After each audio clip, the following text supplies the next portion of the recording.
Spring is the best season of the year for many people. Warm, sunny days, the earth springing forth with new life. Flowers, budding trees, baby animals, all seem to joyfully announce that the long, cold winter is over. No other springtime custom encapsulates these celebrations of new life quite like Easter. From baby animals to Easter eggs and Easter egg hunts, to sunrise Sunday services and more, Easter is a beloved tradition to many people. Easter Sunday is the highlight of the Roman Catholic liturgical year, when the resurrection of Jesus Christ is celebrated. According to their catechism, Easter is not simply one feast among others, but the feast of feasts, the solemnity of solemnities, just as the Eucharist is the sacrament of sacraments, the great sacrament. Saint Athanasius calls Easter the Great Sunday, and the Eastern churches call Holy Week the Great Week, the mystery of the resurrection in which Christ crushed death.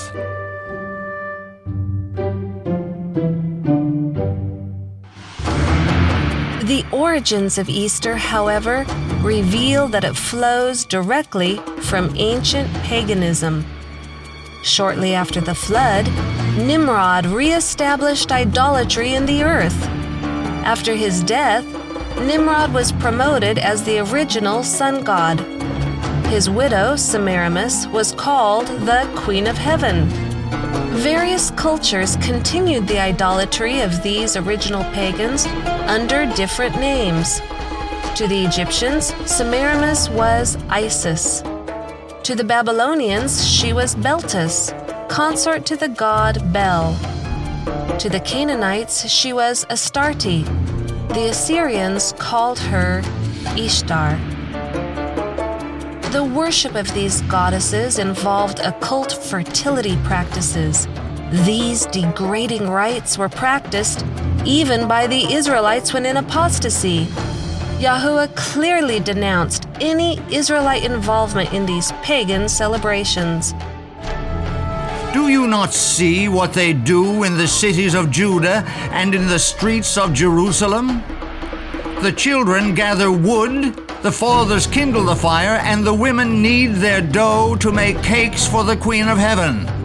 And they pour out drink offerings to other gods, that they may provoke me to anger. And he said to me, Turn again, and you will see greater abominations than they are doing. So he brought me to the door of the north gate of Yahuwah's house, and to my dismay, women were sitting there, weeping for Tammuz. Modern Easter has no basis in the pure religion of heaven. All of its traditions are pagan. Rabbits and dyed Easter eggs symbolize fertility. Hot cross buns were the cakes offered to the Queen of Heaven. The 40 days of weeping for Tammuz are now the 40 days of Lent leading up to Easter. Sunrise services were performed by pagan priests to honor the sun god. Celebration of Easter does not honor the death and resurrection of the Savior. Participation in pagan practices honors Satan. No amount of renaming it by Christian names can purify Easter of its pagan origins. Easter is much more than a pagan impostor pretending to be Christian, lurking behind the pretty facade. Easter is a cover-up for the greatest fraud of all time, a calendar change which hides the true day of the resurrection and the true seventh-day Sabbath. As the years passed and the first Christians died, paganism began to corrupt the once pure faith. The Church in Rome, greedy of ever greater power, sought ways to increase her influence. To conciliate the pagans to nominal Christianity, Rome, pursuing its usual policy, took measures to get the Christian and pagan festivals amalgamated, and by a complicated but skillful adjustment of the calendar, it was found no difficult matter in general to get paganism and Christianity, now far sunk in idolatry, in this as in so many other things, to shake hands. This change of the calendar in regard to Easter was attended with momentous consequences. It brought into the church the grossest corruption and the rankest superstition. This change of calendar also changed the day of worship. This is admitted by Roman Catholics, who point to it as the sign of their authority. Sunday is purely a creation of the Catholic Church. They, the Protestants, deem it their duty to keep the Sunday holy. Why? Because the Catholic Church tells them to do so. They have no other reason. The author of the Sunday law is the Catholic Church. One Catholic bishop went so far as to state, "It was the Catholic Church which made the law, obliging us to keep Sunday holy. The Church made this law long after the Bible was written. Hence the law is not in the Bible. The Catholic Church abolished not only the Sabbath, but all the other Jewish festivals." the Israelite festival, which was outlawed in favor of Easter, was Passover. All early Christians kept the feasts of Yahuwah as outlined in Leviticus 23. Paganized Christians still wanted to celebrate Easter, while apostolic Christians, still clinging to a pure faith, observed Passover. Since the 2nd century AD, there had been a divergence of opinion about the date for celebrating the Paschal, Easter, anniversary of the Lord's Passion, death, burial, and resurrection.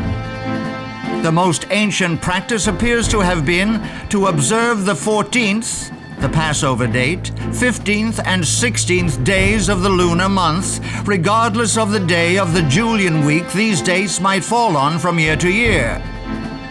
The bishops of Rome, desirous of enhancing the observance of Sunday as a church festival, ruled that the annual celebration should always be held on the Friday, Saturday, and Sunday following the 14th day of the lunar month.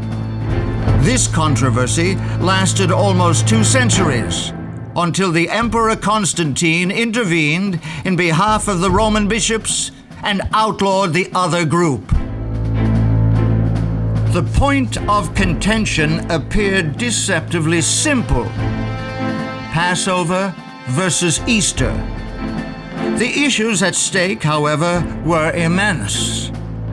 The only way to determine when Passover occurs is to use the biblical lunisolar calendar, for only by observing the moon can one count to the 14th day following the first visible crescent.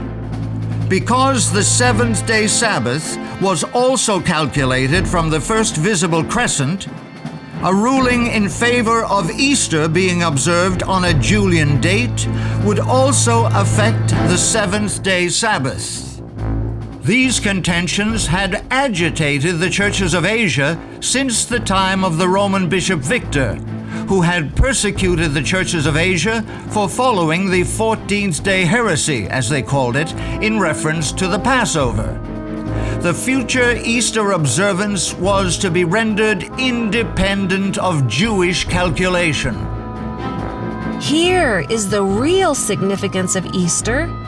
Sunday is kept as a day of worship because of Easter Sunday. It is claimed that the Savior was resurrected then. Consequently, it is assumed that the day before Easter Sunday, Saturday, is the 7th-day Sabbath. Jews today worship on Saturday rather than the biblical 7th-day Sabbath. However, Jewish scholars admit that the calendar in use for worship today is not the same as was used in Bible times. The new moon is still and the Sabbath originally was dependent upon the lunar cycle.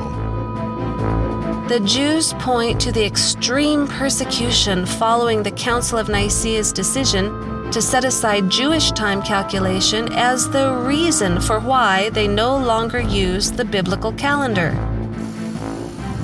Declaring the new month by observation of the new moon and the new year by the arrival of spring can only be done by the Sanhedrin.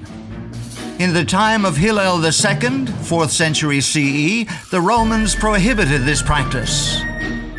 Jewish scholars understand that Christianity stepped free of its biblical roots when the pagan Easter was substituted for the true Passover. At the Council of Nicaea, the last thread was snapped which connected Christianity to its parent stock. The festival of Easter had up till now been celebrated for the most part at the same time as the Jewish Passover, and indeed upon the days calculated and fixed by the Sanhedrin in Judea for its celebration. But in future its observance was to be rendered altogether independent of the Jewish calendar. Emperor Constantine stated, "For it is unbecoming beyond measure that on this holiest of festivals we should follow the customs of the Jews. Henceforward, let us have nothing in common with this odious people. Our Savior has shown us another path. It would indeed be absurd if the Jews were able to boast that we are not in a position to celebrate the Passover without the aid of their rules or time calculations." The truth is, Easter is a fraud. It is not the day upon which the Savior arose from the grave, nor is Saturday the seventh-day Sabbath of the Bible. Easter is, and has always been, a pagan holiday celebrating fertility. It was substituted for Yahuwah's Passover at the Council of Nicaea in the 4th century when the Church of Rome decided to set aside Hebrew calculation of time. Now, in this last generation, truth is to be restored. All who wish to express their gratitude for the death of their Savior will commemorate it on the day upon which he died, Passover. This can only be calculated by the original calendar of creation. Any other observance gives honor to Satan, the one who has set himself up in opposition to heaven. Today, you can choose which day represents your beliefs, Passover or Easter. You can choose to which power you wish to give honor and worship, the Savior or his enemy, Satan. You can choose on which day, calculated by which calendar, you offer that worship. The choice is yours.